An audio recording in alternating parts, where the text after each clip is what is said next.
하나님의 말씀이 성경에는 참으로 주홍같이 아름답고 우리의 심금과 마음을 울리는 아름다운 기도들이 있습니다. 성경에 기록되어 있는 아름다운 기도들 중에 첫 번째 우리가 잘 아는 야베스의 기도가 있습니다. 역대상 4장 10절의 기도죠. 특별히 2012년 우리 교회의 표가 되는 구절이기도 합니다. 하나님에게 복을 간구하는 야베스의 기도. 두 번째는 솔로몬의 기도가 있습니다. 하나님께 너에게 무엇 해주기를 원하느냐.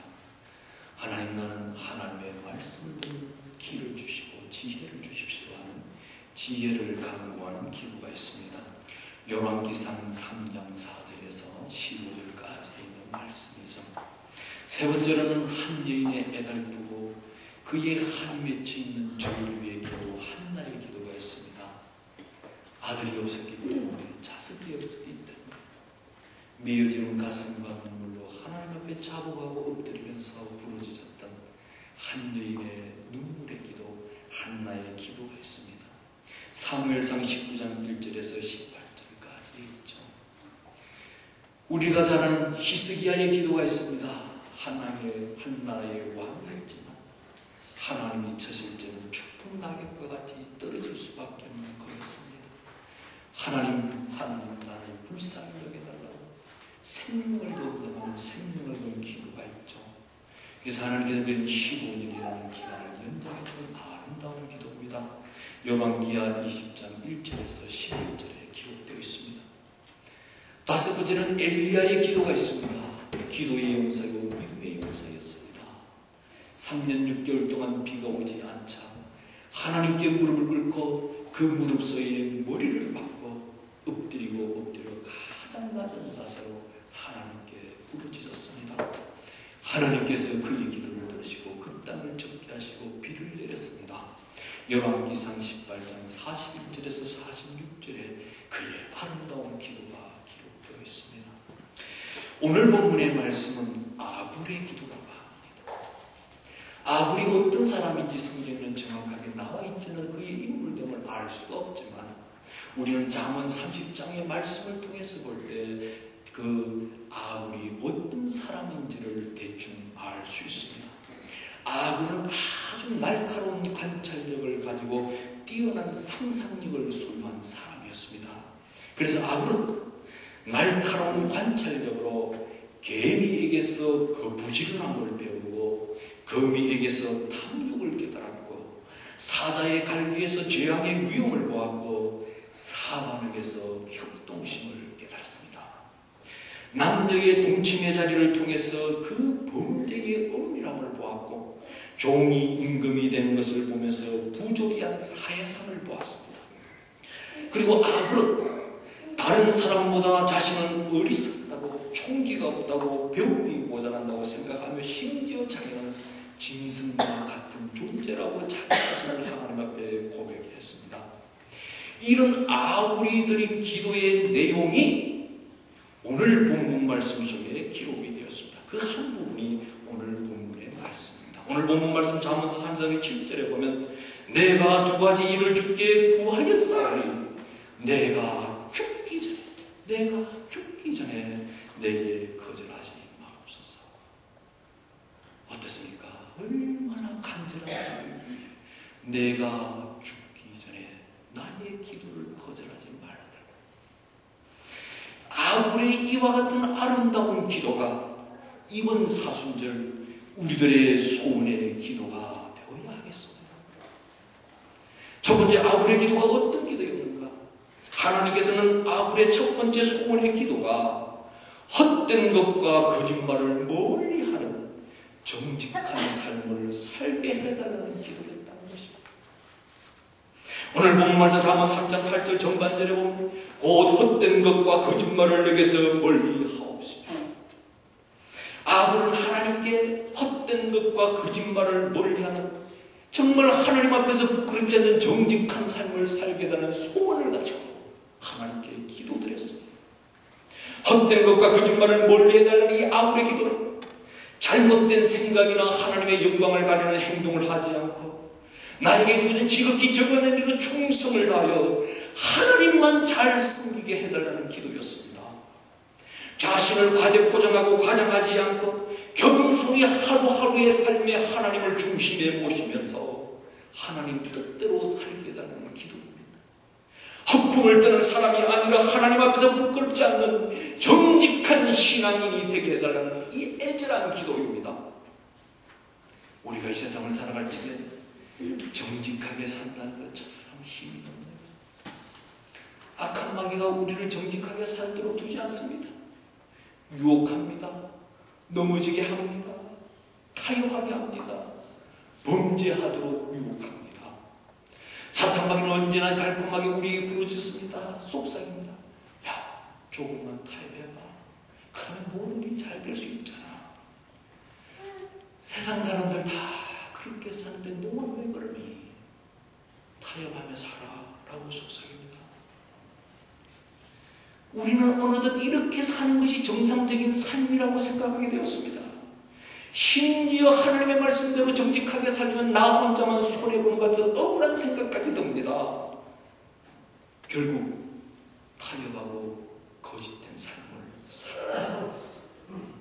정직과 성결을 지키는 데는 자신의 노력만으로는 되지 않습니다. 하나님의 능력과 도움이 있어야 합니다. 그래서 악은 이런 정직한 삶을 살려고 하니 나의 힘으로 되지 않고 나의 능력으로 되지 않으니 하나님 나를 도와주시옵소서 하고 기도를 쉬지 않는 사람이었습니다. 그래서 하나님께 날마다 기도했습니다. 우리가 다윗의 모습을 봐도 참 정직하게 산다는 것이 얼마나 힘든다는 것을 알 수 있어요. 사무엘하 11장에서 많은 군사들은 전쟁터에 나가서 피를 흘리고 싸우고 있는데 가장 앞장서 나가야 될 왕은 한가롭게 왕궁에서 놀고 거닐었습니다. 그러다가 밧세바를 보게 된 거죠. 그냥 유혹에 넘어가 버렸습니다. 그리고는 자기의 그 범죄와 부끄러운 것을 숨기기 위하여 밧세바의 남편 우리아를 살해까지 했습니다. 그러고도 뻔뻔스럽게 시집을 뚝 떼고 있었습니다.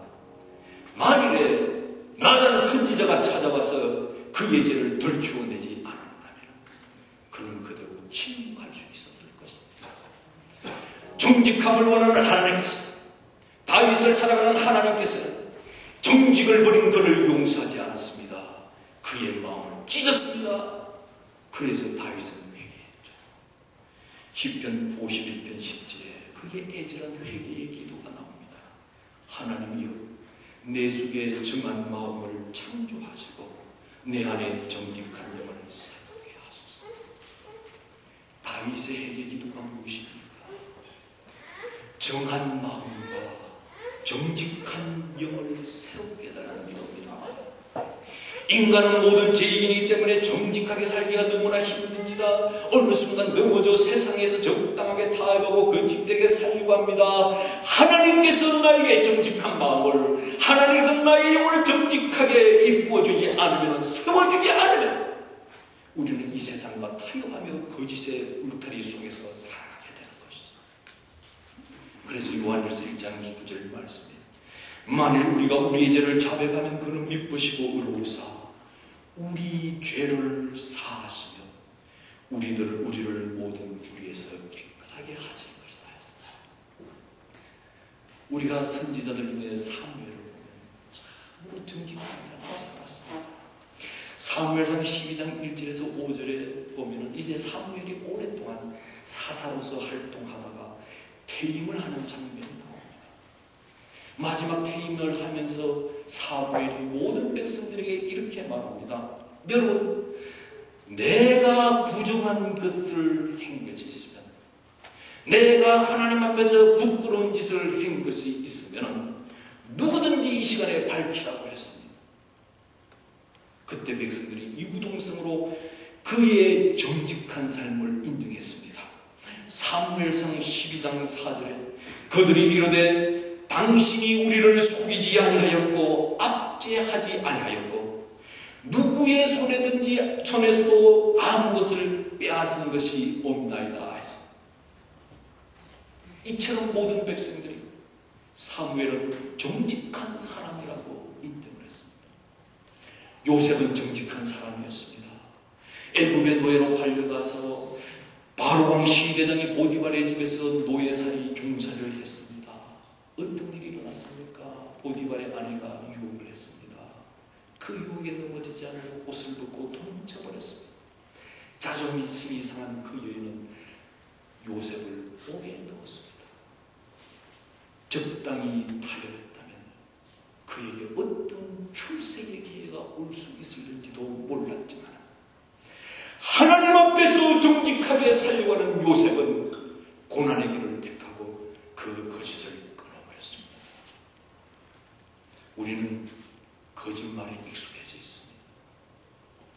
거짓말에는 네 가지가 있답니다. 첫 번째로 상대방에게 해를 주는 거짓말입니다. 아주 나쁜 거짓말이죠. 이거는 악인의 모습입니다. 두 번째로 상대방에게 유익을 주는 거짓말이 있습니다. 한 예를 들면 기생 라합이 이스라엘의 정탐꾼들을 숨겨주고 여리고 군사들에게 다른 곳으로 도망을 갔다고 거짓말을 해주었습니다. 그래서 자기 집이 구원을 받고 정탐꾼들이 생명을 구하게 되었죠. 이렇게 덕을 세우는 거짓말이 있습니다. 세 번째로는 오로지 나의 유익과 이익을 위한 거짓말이 있습니다. 이 거짓말은 욕심의 죄를 낳습니다. 네 번째로는 무의미한 거짓말이 있습니다. 우리가 가장 많이 쓰는 거짓말, 그냥 뜻없이, 컨없이 그냥 하는 무의미한 거짓말입니다. 이 거짓말은 우리의 인격을 손상시키고 파괴시키는 것입니다. 하나님은 거짓말을 미워하십니다. 아나니와 삽비라가 적사했습니다. 아나니와 삽비라가 왜 죽었습니까? 하나님 앞에 헌금을 많이 하지 못해서 죽었습니까? 하나님에게 봉사를 많이 하지 못해서 죽었습니까? 하나님은 거짓말을 싫어하기 때문에 거짓말한 아나니와 삽비라를 용서하지 않았습니다. 그들이 정직하지 못했기 때문에. 1982년 시카고에 존슨 앤드 존슨이라고 하는 여러분 잘 아는 그 회사에 해열 진통제가 있는데 우리가 많이 활용하는 타이레놀이라는 약이 있습니다. 이 약을 복용한 사람이 갑자기 이유를 알지 못하게 죽었습니다. 그 후에 7명이나 더 이 타이레놀이라는 약을 먹고 이유를 알 수 없게 죽었습니다. 미국 전체가 발칵 뒤집혔습니다. 이때 존슨앤존슨이라는 이 회사는 아무런 변명도 하지 않고 전국에 있는 1억 달러에 상당되는 그 모든 약들을 회수해 왔습니다. 그리고 전국의 병원과 약국에 50만 통의 협조문을 보냈습니다. 이 회사의 회장은 텔레비전에 나아가서 실시간 모든 상황을 보고하면서 회사를 변명하기보다는 이 소비자들의 안전을 위해서 소비자들의 생명이 더 다시는 상하지 않도록 하기 위해서 최선을 다했습니다. 그 회장의 진실된 마음이 모든 사람들에게 전해져서 어느 진정이 되기 시작했습니다. 그 후 이 죽음의 사건의 원인이 밝혀졌습니다. 진상이 밝혀졌습니다. 한 정신병자가 캡슐 안에 있는 약을 꺼내고는 그 안에 청산가리를 넣고 그 약을 다시 판매대 위에 얹어놨습니다. 소비자는 그 사실을 모르고 그 약을 구입해서 복용했음으로 말미암아 사망사고가 났던 것입니다. 이 진실이 밝혀지면서 그 회사의 신뢰도는 점점 더 상승됐고 타이레놀은 의사의 처방전이 없이 판매되는 의약품 중 1위를 차지한 계기가 되었습니다. 뿐만 아니라 세계의 무수한 경영학자들이 윤리적인 경영을 응급할 적에 가장 모범적인 사례로 제시되는 회사가 되었습니다. 정직하게 기업을 운영할 때 손해보는 것보다 이익 보는 게 더 많다는 것을 보여주는 대표적인 사례입니다.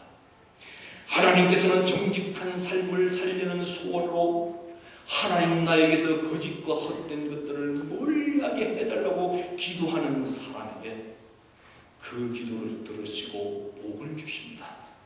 시편 84편 11절 말씀에 여호와 하나님은 해요 방패이시라. 여호와께서 은혜와 영화를 주시며 정직하게 행하는 자에게 좋은 것을 아끼지 아니하실 것이라. 우리 하나님은 정직하게 행하는 자에게 좋은 것을 아끼지 아니하고 다 주시는 하나님이라고 했습니다. 시편 112편 2절 말씀에서도 그의 후손이 땅에서 강성하며 정직한 자들의 후손에게 복이 있으리로다. 내가 하나님 앞에 정직하게 살면 나의 후손도 복을 받는다고 하셨습니다. 영국 속담에 하루 동안 행복해지려면 이발을 하고 일주일 행복하려면 결혼을 했습니다. 허니문이 일주일 가나봐요. 한 달을 행복해지려면 새 집을 사라고 했습니다. 어디선가 새 집 이사 가서 막 닦고 처음에 하지만 한 달 넘고 나면 시들시들해져요. 그런데 평생을 행복하게 지내려면 무엇을 해야 되냐면 정직해라. 정직하면 평생이 행복하다. 정직한 삶은 영적으로 육적으로 행복해지는 거예요. 오늘 나에게 행복이 없다면, 나에게 웃음이 없다면, 기쁨이 없다면 나의 삶을 추적해봐야 됩니다. 어디에서 이 정직함을 잃어버렸는지. 정직함을 행복해야 행복해집니다. 내가 하나님 앞에서 정직하게 살면 두고두고 후회 없는 승리가 보장됩니다.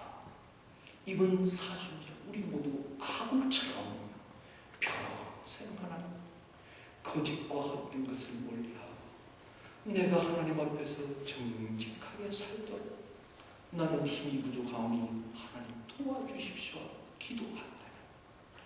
어찌 정직을 좋아하는 하나님이 도와주시지 않겠습니까? 우리의 힘으로 정직하게 살기는 힘듭니다. 우리는 거짓과 타협하기를 좋아합니다. 왜? 우리는 죄인이기 때문에 죄짓기를 더욱 친숙하고 더 오매겠습니다. 정직하게 사는 건 힘듭니다. 내 마음 내 평생의 소원으로 하나님으로 내가 하나님 앞에 정직하게 살 수 있도록 도와주십시오 한다면 하나님은 아굴의 기도를 응답하셨듯이 우리의 기도를 응답해서 우리 모두 행복이 오는 정직한 삶을 통해 하나님께는 영광을 돌리고 그 땅에서 우리의 행복의 삶을 살 수 있다는 사실, 아굴의 기도를 통하여 하나님이 우리를 깨닫게 하셨습니다. 두 번째, 하나님께서는 아굴의 두 번째 소원의 기도가 가난하게도 부하게도 되지 않는 자족하는 삶을 살게 하는 기도였다고 합니다. 참 위대한 기도죠. 오늘 본문에서 잠언서 3장 8절 하반절에서 9절에 보면 나를 가난하게도 마옵시고 부하게도 마옵시고 오직 필요한 양식으로 나를 먹이시옵소서. 혹 내가 배불러서 하나님을 모른다 여호와는 누구냐 할까 하오며 혹 내가 가난하여 도둑질하고 내 하나님의 이름을 욕되게 할까 두려워하니이다. 아굴과 우리는 똑같은 육정을 가진 사람인데 아굴의 기도와 우리의 기도가 뭐가 다릅니까? 우리의 기도는 하나님 많이 주십시오. 하나님 차고 넘치게 해주십시오. 하나님 쌓고 쌓게 해주십시오. 하나님 왜 나는 이렇게 적게 주십니까? 많이 주십시오. 이런 기도인데 아굴은 부하면 부한 대로 가난하면 가난한 대로 늘 생활의 중심에 하나님을 모시고 자족하며 감사하며 사는 삶을 소원하였습니다. 적당한 가난은 나를 겸손하게 만들어 하나님께 더 가까이 가게 하는 역사입니다. 더 하나님을 의지하게 합니다. 그러나 너무 지나친 가난은 나로 하여금 도적질의 유혹을 하게 하고 거짓말의 유혹을 하게끔 나를 인도하고 나를 비굴하게 만듭니다. 지나친 가난은 마음의 불평과 원망의 독버섯을 자라나게 해서 하나님께로부터 멀어지게 합니다. 그래서 아굴은 지나치게 가난하게 마옵소서라고 기도했습니다. 또 부유함은 우리에게 마음의 여유를 줍니다. 정말 남에게 도움을 주고 솔직히 마음으로 뿐만 아니라 실제 물질로도 도울 수 있게 해줍니다. 그러나 지나친 부는 오히려 하나님으로부터 멀어지게끔 만들고 남을 돕는 것이 아니라 탐욕의 노예가 되게 만듭니다. 그래서 아브라함은 너무 부하게도 마옵소서라고 기도했습니다. 아굴의 이런 기도와 삶은 쉬워 보이지만 너무나 힘듭니다. 우리는 많이 달라고만 기도하는데 너무나 익숙해졌습니다. 우리는 차고 넘치도록 해달라고 하는 기도에 익숙해져 있습니다. 그러나 아굴은 소유에 많고 적음보다 하나님께서 나에게 주신 것들이 어떤 양이든지 하나님의 영광을 위하여 바르게 관리할 수 있는 영적 능력을 달라는 기도입니다. 사람은 부해지면 자기도 모르게 교만해지기 쉽습니다. 하나님이 없이도 살 수 있다는 자신감을 가지고 착각을 가집니다. 그래서 모세는 가나안 땅에 들어가는 이스라엘 백성들에게 경고하였습니다. 신명기 8장 12절에서 14절 말씀해 보니 내가 먹어서 배부르고 아름다운 집을 짓고 거주하게 되며 또 내 소와 양이 번성하여 내 언금이 정식되며 내 소유가 다 풍부하게 될 때에 내 마음이 그만하여 내 하나님 여호와를 잊을까 염려하라. 이스라엘 백성들은 어떻게 했습니까? 이스라엘 백성들은 이 경고도 무시하고 안타깝게도 가나안 땅에 들어간 후에 이 경고의 말씀을 믿고 교만해졌습니다. 하나님을 믿고 배반했습니다. 그럴 때 그들의 불의가 뭐였습니까? 복이 아니라 도리어 저주가 되고 말았습니다. 우리도 이럴 수 있습니다. 어렵고 힘들 때는 하나님께 울며불며 매달립니다. 그러나 모든 문제가 해결해지고 부유해지고 편해지면 하나님의 은혜를 잊어버리고 하나님을 멀리하는 경우가 비일비재합니다. 환경이나 조건으로 만족을 구하는 사람은 신앙생활을 제대로 하기가 힘듭니다. 이런 환경이나 조건 속에는 우리에게 참 만족을 줄 수가 없기 때문에 오로지 믿음의 주위에 옮기게 하시는 주님을 바라고 오늘 아굴의 기도가 같이 중심이 하나님의 영광을 생각할 적에 만족이 있고 감사가 있고 기쁨이 있습니다.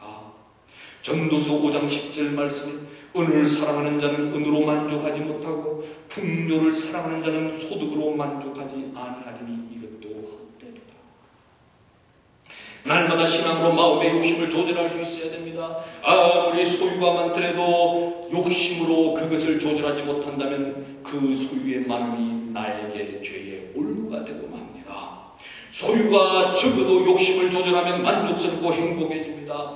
하나님은 우리에게 필요를 채워주시는 하나님이지 우리의 탐욕을 채워주시는 하나님이 아닙니다. 이거 분명히 우리가 깨달아야 됩니다. 우리는 자꾸 하나님께 나의 탐욕을 채워달라고 기도합니다. 아굴은 나의 탐욕을 채워달라고 하나님께 기도한 것이 아니라 나의 필요를 채워달라고 하나님께 무릎 꿇고 기도하고 그의 평생의 소원이었습니다. 그래서 야고보서 1장 14절에서 15절 오직 각 사람이 시험을 받는 것은 자기 욕심에 걸려 미혹되매니 욕심이 잉태한 적 죄를 낳고 죄가 장생한 적 사망을 낳느니라. 욕심으로 구하지 말고 탐욕으로 구하지 말고 나의 필요를 따라 하나님께 간구하고 구해야 합니다. 그래서 출애굽기 16장 18절에 오멜로 되어본 적 많이 거둔 자도 남음이 없고 적게 거둔 자도 부족함이 없어 각 사람은 먹을 만큼만 거두었더라. 이 말이 무슨 말씀입니까? 하나님께서 이스라엘 백성들이 광야 생활을 할 적에 날마다 만나를 내려주셨습니다. 그런데 이 하늘에서 내려오는 만나가 꼭 필요한 만큼만 주셔서 부하지도 않게 하고 가난하지도 않게 하고 일용할 양식으로 필요한 만큼 채워주셨다는 것입니다. 예수님께서 우리에게 가르치는 주님의 기도에서도 우리에게 필요한 일용할 양식을 구했습니다. 마태복음 6장 11절에 오늘 우리에게 일용할 양식을 주옵시고. 일용할 양식을 구하라는 말은 욕심 부리지 말고 적당한 소원을 가지라. 바로 자기 만족의 비결입니다. 그래서 디모데전서 6장 6절의 8절 말씀에도 그러나 자족하는 마음이 있으면 경건은 큰 유익이 되느니라. 우리가 세상에서 아무것도 가져온 것이 없으며 또한 아무것도 가지고 가지 못하리니 우리가 먹을 것과 입을 것이 있은즉 족한 줄로 알 것이라. 어떻습니까? 우리에게 먹을 것이 없습니까? 입을 곳이 없습니까? 그런데 우리는 감사가 없어요. 기쁨이 없어요. 만족이 없어요. 욥은 극한 시련과 가난한 가운데서도 하나님을 부인하자고 끝까지 범죄하지 않았습니다. 욥기서 1장 21절에서 22절에 이르되 내가 모태에서 알몸으로 나왔은즉 또한 알몸이 그리로 돌아갈 것이다. 주심이도 여호와시요 거두심이도 여호와시니 여호와의 이름이 찬송을 받으실지어다 하고, 그 다음에 중요한 말씀이 나오죠. 이 모든 일에 가난하게 하시든지 부하게 하시든지 주시든지 뺏어가시든지 건강하게 하든지 병들게 하든지 일으키든지 쓰러뜨리든지 이 모든 일에 욥이 범죄하지 아니하고 하나님을 향하여 원망하지 아니하니라. 욥이 왜 원망하지 않았습니까? 나에게 필요한 것을 주시는 하나님으로 믿었기 때문에, 나의 욕심을 채워주시는 하나님, 나의 욕구를 채워주시는 하나님으로 그가 하나님을 섬겼다면 원망하고 원망해야 됩니다. 그러나 하나님은 나의 탐욕을 채워주시는 하나님이 아니요 나의 필요를 채워주시는 하나님이기 때문에 주심이도 하나님이시오 가져가심도 하나님이시오. 모든 필요를 채우시는 하나님에게 영광을 돌렸답니다. 하박국 선지자를 보더라도 처음에 궁핍한 상황 속에서 처음에는 원망과 불평을 했습니다. 그러나 하나님의 은혜를 더 깨닫고 구원의 은혜를 깨닫은 다음에 그의 기도와 그의 자세가 달라졌습니다. 하박국서 3장 17절과 18절 말씀에 보면 비록 무화과 나무가 무성하지 못하며 포도나무에 열매가 없으며 감람나무에 소출이 없으며 밭에 먹을 것이 없으며 우리의 양이 없으며 외양간에 소가 없을지라도 탐욕의 욕구가 채워지지 않았습니다. 원하는 것이 채워지지 않았습니다. 없을지라도 내 욕구가 채워지지 않고 나의 욕심이 채워지지 아니할지라도 나는 여호와로 말미암아 절구하며 나의 구원의 하나님을 말로 기뻐하리라. 탐욕을 채우려는 사람, 욕구를 채우려는 사람은 만족과 감사가 없습니다. 기쁨이 없습니다. 부에도 겸손히 하나님을 섬기고 가난에도 인내하며 하나님을 바라보고 하나님이 축복하시는 대로 자족하고 주의 일에 전신하는 삶, 이것이 아굴의 평생 소원의 기도였습니다. 헬렌 이어링이라는 그 여자, 소박한 밥상이라는 책을 쓴데 이게 하는 요리책과 비슷한 겁니다. 헬렌 이어링은 남편 스코트 이어링과 함께 시골에서 자연과 어우러져 살았습니다. 우리 특히 여자 성도님들 보시면 여성들이 부엌에서 보내는 시간이 굉장히 많죠. 요리하는 시간이. 그가 자연 속에 들어가서 살아보니까 요리하는데 여자분들이 보낸 시간이 너무 많더라는 거예요. 그 시간이 너무 아까워요. 그래서 그 시간을 활용하는 방법을 찾아보자요. 그래서 여자분들이 부엌에서 기나긴 요리 시간에 반대하여 될 수 있는 대로 간단하게 상을 차리고 요리 시간을 최대한 절약하고 그 남는 시간으로 책을 읽고 문화적인 활동을 하고 어떤 자기 개발을 해야 되겠다 했습니다. 그녀는 가능하면 조리하지 않고 시간을 절약하기 위해서 야채도 생으로 먹고 과일을 먹는 것을 더 했습니다. 그래서 요리하는 시간을 자꾸 줄였습니다. 그리고 어쨌든 간단한 방법으로 먹으려고 연구했습니다. 그래서 그대로 실천하였습니다. 그랬더니 그의 집에 왔던 많은 사람들이 와서 그의 음식을 맛보면서 요리책을 써보라고 권했습니다. 그래서 소박한 밥상이라는 책을 썼습니다. 어떻습니까? 우리 형제님들은 욕심으로 음식을 너무 많이 먹어서 병을 앓고 있습니다. 이 우리 현실이죠. 식탐 때문에 먹는 것을 절제하는 것이 참 힘들어요. 그래서 식당 때 보면 유명한 음식, 맛있는 것이라면 주저앉지 찾아갑니다. 그래서 이런 말이 있습니다. 잔치하듯 먹지 말고 금식하듯 먹으라. 영적인 삶을 추구하는 사람들의 한결 같은 그런 겁니다. 잔치하듯 먹지 말고 금식하듯 먹으라. 우리의 영이 자유롭고 우리의 영이 탐심에 빠지지 않고 우리의 영이 더 순결하고 정결하고 자족하고 감사한 생활을 하려면 잔치하듯 먹어서는 안 돼요. 금식하듯이. 근데 우리는 어떻습니까? 잔치하듯이 먹고 배를 두리면서 먹지 않으면 먹은 것 같지 않아요. 현대인은 무엇을 먹을까 무엇을 마실까 매일 고민하고 있습니다. 왜 고민합니까? 먹을 것이 없기 때문입니까? 아니에요. 너무 많이 먹기 때문에 고민하는 겁니다.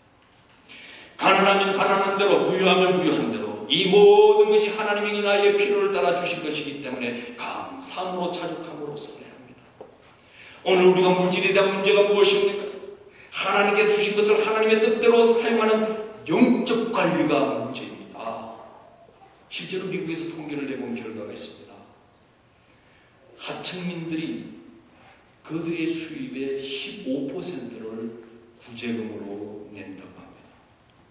반면에 중산층은 7%를, 그리고 연봉이 10만 불 이상의 상류층은 2%만 낸다고 합니다. 이 통계가 말해주듯이 너그럽게 베푸는 사람은 부자가 아니라 도리어 가난한 사람들. 그래서 아브라함은 지나친 가난도 원치 않았지만 지나친 부유함도 원치 않았습니다. 그리고 그것을 평생의 기도의 제목으로 삼았습니다. 물질에 대한 기도를 할 때 꼭 필요한 것을 구해야 합니다. 욕심으로 구하는 자가 아니라 나의 필요를 따라 구할 수 있는 자가 되어야 됩니다. 무조건 많이 달라는 속물주의를 멀리해야 됩니다. 도시의 극단적인 금욕주의도 멀리해야 됩니다. 아브라함의 기도는 비록 하나님을 위해서 내가 위대하고 위대한 일을 하지 못한다고 할지라도 적어도 하나님의 영광만은 가리지 않게 해달라는 기도입니다. 얼마나 소박한 기도. 오늘날 정직하게 살지 못하는 하나님의 자녀들과 무조건 많이만 달라는 물질의 노예가 된 하나님의 자녀들이 도리어 하나님의 영광을 가리고 있습니다. 이번 사순절 우리도 아브라함처럼 비록 하나님을 위해서 빛나고 빛나는 위대하고 큰 일은 하지 못한다고 할지라도 하나님, 나의 간절한 소원은 하나님 영광 가리지 않는 삶을 살게 해주십시오. 하나님 영광 가리지 않는 삶을 살게 해주십시오. 사순절 우리도 아브라함처럼 소원을 가지고 기도해야 되겠습니다. 하나님, 나는 하나님의 자녀입니다. 나의 남은 생애 동안 헛되고 거짓말을 멀리하는 정직한 삶을 살게 해주십시오. 우리 하나님, 정직한 자를 좋아하시니 나의 삶이 하나님의 마음에 꼭 맞는 정직한 삶을 살게 해주십시오. 하나님, 너무 가난하게도 마옵시고 또 너무 부하게도 마옵소서. 욕심을 부리고 하나님 주신 대로 감사하면서 범사에 기뻐하며 살게 해주십시오. 이제 내가 탐욕의 노예가 아니라 물질의 노예가 아니라 청지기가 되어서 나의 필요를 따라 주신 하나님께 감사하고 그것이 많든지 적든지 여호와 이레의 하나님은 나의 필요를 따라 주셨으니 감사합니다. 기뻐합니다. 주의 영광 가리지 않는 삶 살게 해주십시오. 이 아브라함의 소박하고 아름다운 기도가 그의 마음의 소원, 또한 우리의 소원과 기도가 되어서 이 아우의 기도를 우리의 마음에 새겨서 우리의 거짓과 부정과 부끄러운 모습을 회개하고 탐욕의 노예와 물질의 노예가 된 우리의 부끄러움을 하나님께 내려놓고 아우의 소원과 기도가 나의 소원과 기도가 되어서 우리 남은 생에 좀 더 하나님의 영광에 합당한 삶을 살아가는 우리 모두가 되기를 우리 하나님께서 원하고 계십니다. 기도하겠습니다.